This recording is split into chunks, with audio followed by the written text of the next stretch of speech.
Band of people, what up? The 53-man roster has been signed, sealed, and delivered for the Carolina Panthers. And I know you guys are all wondering. Yeah, Bryce Young made the team. Band of people, what up? The 53-man roster is set. Matt Rule, that era is now way behind us now. Only the best guys out of his draft class still remain. We got 3 quarterbacks, but for how long? And that cornerback room is freaking me out. The wide receiver room is quite large. But is it more quantity than quality? And also, I've been going the rounds on the national media, and I don't know what happened during preseason, but the hype that the Panthers were getting heading into training camp, which was just like a month and a half ago, seems to have fizzled out just a little bit.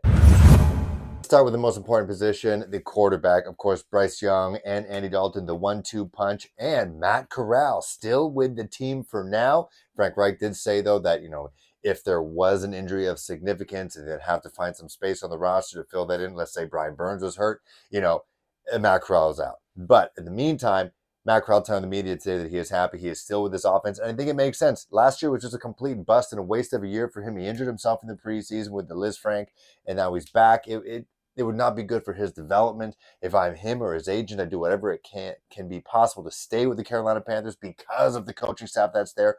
He's going to get reps. I really do feel that way. If Andy Dalton comes in relief and somehow gets hurt, whatever, we saw guys like Marcus Mariota leave the team for whatever reason. So you just never know what's going to happen. And we already saw what happened with the San Francisco 49ers. And it doesn't hurt to have someone on a team-friendly deal that is a physically gifted guy. He's got a great arm. He's got a good head on his shoulders. He seems to be a guy who wants to be there, wants to learn. He's always going to say he's going to, be there and compete, but I'm sure he wants a starting job one day somewhere else, and this is the best place for him, honestly. The wide receiver group, 7 dudes. How many of them are actually going to be playing in week 1? Obviously, Adam Thielen's good to go. DJ Chark, as well as Terrace Marshall and Laviska Shenault were all practicing today after all the final cuts were made. Laviska Shenault in the red jersey, meaning he's still in the concussion protocol.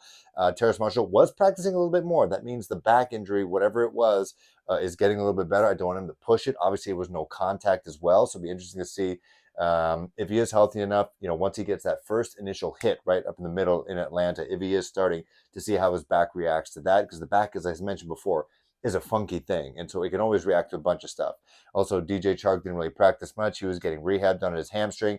That freaks me out the most because it is soft tissue, and he's a fast guy, and obviously fast guys need their hammies, and so for him to be that deep threat, which he has shown to be in practice, mind you, he's going to need that hammy to be good to go. So I would not rush him at all, honestly, especially because they just picked up Amir Smith-Marset from the Kansas City Chiefs, swapping their 7th-round picks. He seems to be a bit of a speedster. And, I don't know if you guys knew this, he was second in the preseason in yards, but he will also be a part of the return team. So he's got some burners on there. So I think he can fill that in. I could also just be making way too much out of a post-cut or mid-cut trade, but just take care of those hammies, Chark. Something that people are probably pretty surprised about. Every single one of the tight ends still on the team. Hayden Hurst, that is no surprise there. Tommy Tremble, a bit surprising to some. I believe in Tommy Tremble. I think he can be a contributor. But people are mainly weirded about the fact that Ian Thomas is still on this team. I think that he is here because he's a leader, and I think it's because he can still block pretty well as well. I think when it comes to offense, like moving the ball forward, I think the Hayden Hursts, I think he's going to take a bulk of that. There's going to be some Tommy Tremble, catches here and there, and everybody else, Giovanni Ricci, Stephen Sullivan, special teams guys. So not that weirded out by it. If there was a premier tight end out there that they could somehow get during the season, if there is an injury to any of these guys, I'd like to see it happen. But in the meantime, I'm unlike some people. I believe in Tommy Tremble. Line. People are happy about Cameron Ervin being cut. Firstly, I'm not happy that anybody's getting cut, but it is a business, 53-man roster. You can't pay everybody. Of course, it's practice squad, so some guys that I mentioned get cut could be coming back on the practice squad. But Cam Ervin, while he was definitely a liability and kind of sad to watch on the field, reportedly behind the scenes, he was a great locker room guy, great mentor for rookies, especially last year in Ike Ekwonu. So that's a bummer to see. Maybe he can come back as a scout team guy, as a practice squad guy, but I could see him getting an opportunity elsewhere. Or if not, he's been in the league for almost a decade now, so I'm sure he's okay. But as for the offensive line, Austin Corbett physically unable to perform right now, and so it's really going to be our guy, Chandler Zavala, Nash Jensen, Cade Mays, Ricky Lee, I was going to say Ricky Lake, like the daytime talk show, the best if you're sick back in the day when you're a kid in the 90s. That and The Price is Right, R.I.P. Bob Barker. But I think that right guard spot is going to be Chandler Zavala's, unless he messes that up. I didn't see him make any glaring mistakes during the preseason, so I can definitely see him making that move there. But yeah, basically, besides that, I think the offensive line, which has been getting some heat, I understand, because during the preseason, and I'll talk about that later, about the national media, what I'm hearing about the Carolina Panthers right now, which is, it's wild. And I'm in media. They will build you up and tear you down. But this is like a month and a half of no real games being played. And the hype machine about the Panthers has definitely gone down a bit. Inside linebackers, it is the Camu Gruger Hill era. They let Brandon Smith go, something that I was kind of surprised by, especially because they let Deion Jones go first earlier in the day. So I thought, oh, this is Brandon Smith's time. He's a height, weight, speed guy. I think they can maybe build that up on him. He seems to be a good locker room guy. And then he got cut about an hour after that, or less. And so it is 100% Camo Grieger Hill season. It is his time. He showed up in practice. He showed up in the preseason. He showed up in the joint practices. And so we could have a full Polynesian almost linebacker core with Frankie Luvu and Gruger Hill. And I'm okay with that, because if you guys like Troy Polamalu, they play like their hair's on fire, and I'm all about that. Cool about this, though.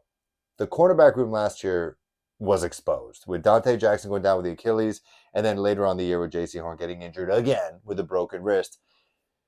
So now basically they got one guy behind each of them in Troy Hill and C.J. Henderson. C.J. Henderson, we're hoping, is benefiting from improved coaching surrounding him and being in a place consistently in back-to-back years. That is shaky AF. And Jeremy Chin isn't really going to be there to help, maybe if an emergency happens, but I think the fact that J.C. Horn is healthy and we didn't hear a peep out of him or anybody about him tweaking anything, well, a little bit in the beginning of training camp, but that is not a lot of confidence in me right now about this cornerback room and the depth or lack thereof.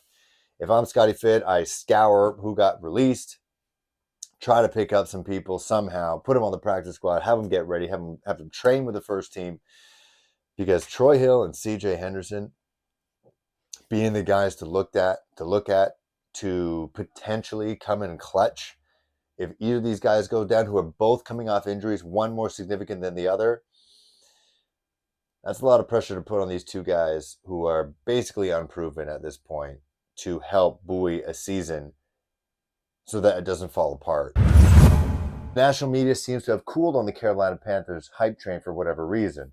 Let it be, what happened in the preseason, that Bryce Young didn't exactly light it up. I don't think he passed over 100 yards. He had one touchdown. He got sacked a bunch.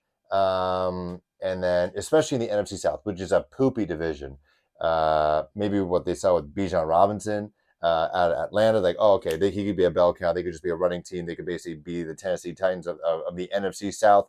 Arthur Smith was one of the coaches with the Tennessee Titans with Derrick Henry, so that kind of makes sense. That translates, despite the fact that Calvin Ridley or Calvin Ritter or Riddler Calvin, whatever the hell that guy's name is basically a backup quarterback. But they do have the weapons. Drake London, they got the tight end, and they got Bijan Robinson. So their offense got the pieces. But basically what I'm hearing from national media is there's problems with the offensive line, even though they were one of the best offensive lines in the league last year. I think it's just the sacks that were happening during the preseason, whether that's due to just a new system, which is also one of the reasons why they think this team's not going to be great this year. Less than the 7.5 wins that some sports books are giving the Panthers right now. New head coach, new regime, rookie quarterback. Everyone's learning something new, which is why someone like Ike Kwanu, who had a very good rookie year, reasonably speaking, seemed to struggle a little bit, had some miscommunications. Their offense, one example, is blah. I get it. There is no Jamar Chase on this team. That is for sure. There is no Jamar Chase. There is no Marvin Harrison Jr. on the team. So it's kind of win by a bunch of C plus, B minus, B wide receivers. I think everyone can have their day because they're all in the NFL for a reason. We're seeing how many people are getting cut right now. So these guys are clearly good at something, very good at something. And you would imagine that if you have all the guys healthy, DJ Chark, Hayden Hurst, Adam Thielen, TMJ, Jonathan Mingo, all these guys all healthy, you can't cover them all. Someone's got to be open. And I think we got the guys in Coach Brown, as well as Frank Reich, to design plays to get guys open. I think we got the right quarterback who can distribute as well. Doesn't care about people's egos, just cares about the game. He cares about throwing guys open and throwing guys who are open the ball and finding them out quickly. As long as they're fast enough to actually hit pay dirt if there's no one in front of them. I think you don't need at this point, that true number one wide receiver right now. Obviously, it'd be great to get that next year in the draft, or if things open up in trades, if the Panthers start clicking, pick up a T. Higgins or something like that from Cincinnati. But I could see where people are coming from. There's no sexy big names on their squad yet. Who knows? Terrace Marshall hasn't really done anything yet in his career. Jonathan Mingo just started his NFL career. Maybe they could be that guy. I've seen flashes more so Jonathan Mingo than TMJ, but we'll have to see about that. But the one thing national media does agree on is our defense is pretty good. Everyone keeps putting weight on J.C. Horn, that if he's healthy, things could be different for this defense for sure. And Joe Evero is making good things, makes chicken salad out of chicken crap. So as he did with the Broncos, and so it's mainly on the offensive side. And then I'm also hearing, people who might necessarily not delve deep into the Panthers overall, like we do, but, they say our quarterback's too small. He's going to get destroyed. People comparing him to Drew Brees, but Drew Brees, was beaten up most of the time in San Diego before he got traded to the New Orleans Saints. So it's not a great comparison. Maybe Bryce Young's going to get beat up here and then eventually end up with another team. I don't see that happening, knock on wood. But, they're getting a knock on his size as well. And they're seeing the amount of times he got sacked or rushed or hit during the preseason. So imagine a whole NFL season like that when people are actually trying to kill you during the regular season. Can he hold up? So I get it. But I still think at the end of the day, Matt Rule, wow. I think Panthers could very much win the division. I 100% think they're better than the Atlanta Falcons. I think they have a better quarterback. I think they have better coaches. Definitely better than the Tampa Bay Buccaneers, who they, along with the Commies and the Arizona Cardinals, could very well be tanking. I think it's the Panthers and the Saints. It's up to how good Derek Carr can be in this new situation. Can he make the most of it? That's the end of my Saints content right now.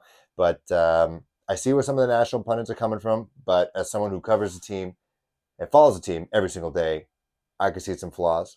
And I think the Panthers are going to be good this year. I think they're going to be exciting, despite the fact there are no sexy skill player names.